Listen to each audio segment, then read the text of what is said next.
Hello everyone, Ian here and welcome to the Fun Guy channel. For today's video, I had a few of you guys ask me to make a Void build for my Hunter class, so I made one.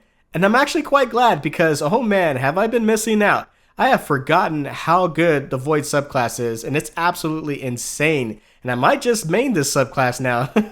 But this build does so much crazy damage to anything and everything, and the coolest part of it all, we're going to be going invisible the whole ride through.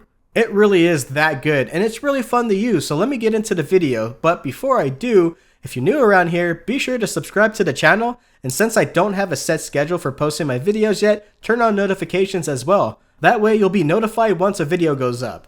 But alright everyone, let's get into it. Okay, starting off with my super. I'm using Mobius Quiver, which shoots 2 volley shots that makes targets volatile and does increase damage. Deadfall is good too, but only in certain situations, in my opinion.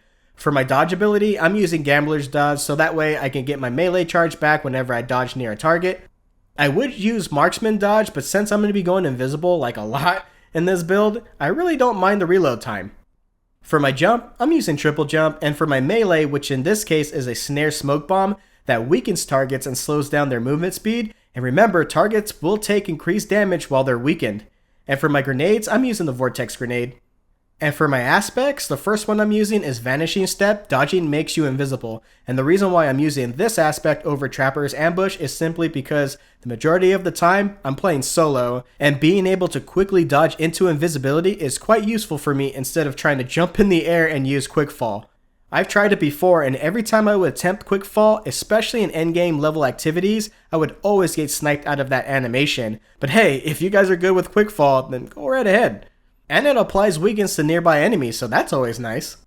Now for my second aspect, which is going to be one of the most important keys to this build, and that is Stylish Executioner. Defeating a weakened, suppressed, or volatile target grants invisibility and true sight. And with this aspect, it's going to go really, really good with the exotic chest piece that I'm wearing. And you'll see what I mean once I get to it. For my fragments, I'm using Echo of Persistence. Void buffs apply to you, Invisibility, Overshield, and Devour have increased duration. And this is good because when you go invisible, you're invis for like 10 seconds if you get a kill. And the timer resets each time you get a new kill. And I believe it's the same for Devour as well.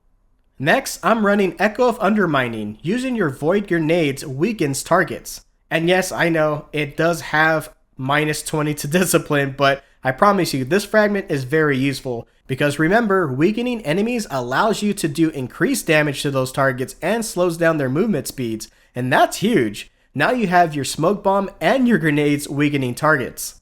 And with the aspect Stylish Executioner, defeating weakened enemies will make you invisible, adding more utility to that utility belt, Batman.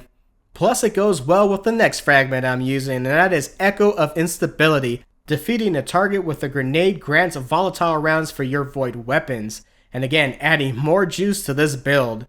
And finally we have Echo of Starvation. Picking up a void breach or an orb of power grants Devour. Yes, the same perk that allows warlocks to be like super powerful in the game. Yes, we get Devour. And the void breach, that's basically an elemental well, same like the fire sprites for the solar subclass. Now, onto my weapons, and in my kinetic slot, I am using the scout rifle Nameless Midnight. It's a precision frame, and it comes with full bore, flared magwell, triple tap, and rampage, with a reload masterwork and a major spec mod.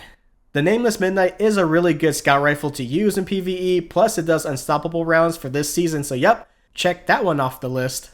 Now down in my energy slot, I am rocking the ever so popular Funnel Web Void SMG. And this bad boy comes with corkscrew rifling, flared magwell, subsistence, and rangefinder with the stability masterwork, and I slapped on a major spec mod.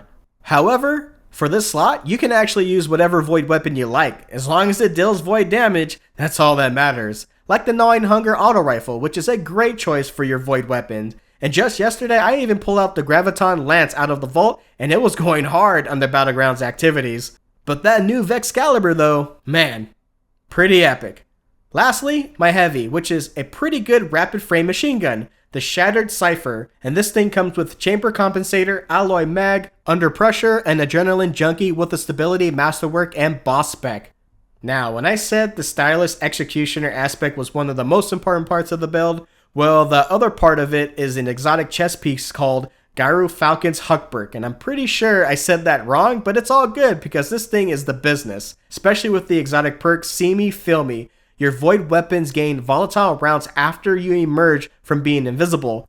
When you are invisible and defeat a combatant while using a finisher, all of your weapons gain a bonus damage, and you and nearby allies gain a reserve overshield and improved class ability regen.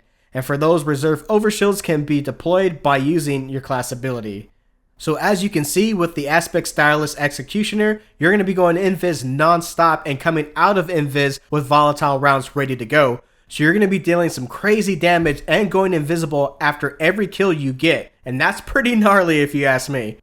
And real quick on my stats, don't mind them right now since I just put some pieces together, but my mobility is at 87, resilience at 55, recovery at 45, discipline's at 42, intellect is 44, and strength is 56.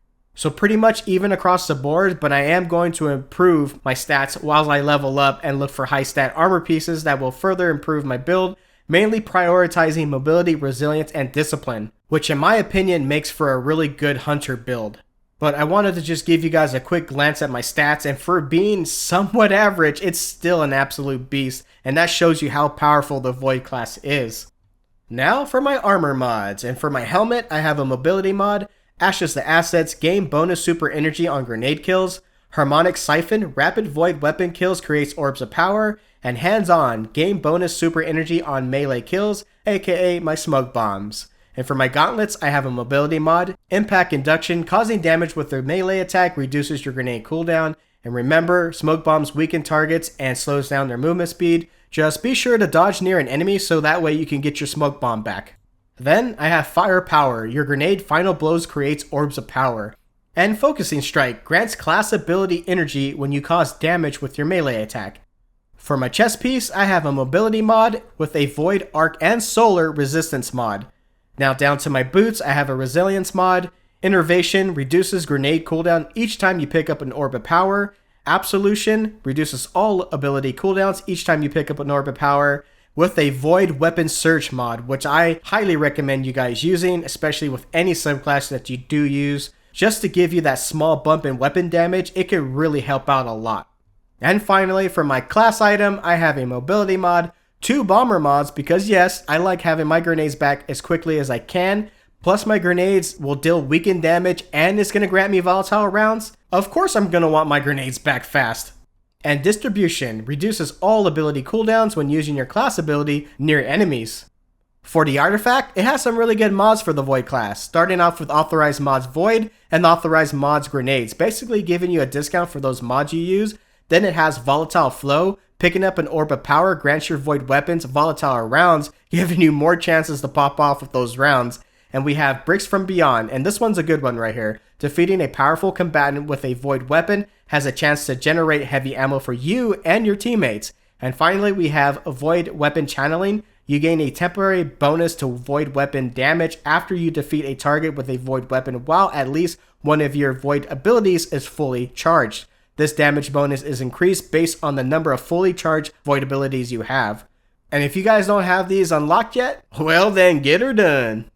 But yeah guys, that's my crazy, awesome, insane, broken, and whatever else Twitch, YouTuber, streamers say, Void Hunter build. And remember, this is the build that I like to use. You can pick from this to further improve your build that fits your playstyle. As long as you're having a good time, that's all that matters. But try this build out though, it's actually ridiculous. But thank you guys so much for stopping by and hanging out with me today. If you found this video useful, please consider leaving a like on it, subscribe to the channel as well, and stay positive out there. And until next time, peace out.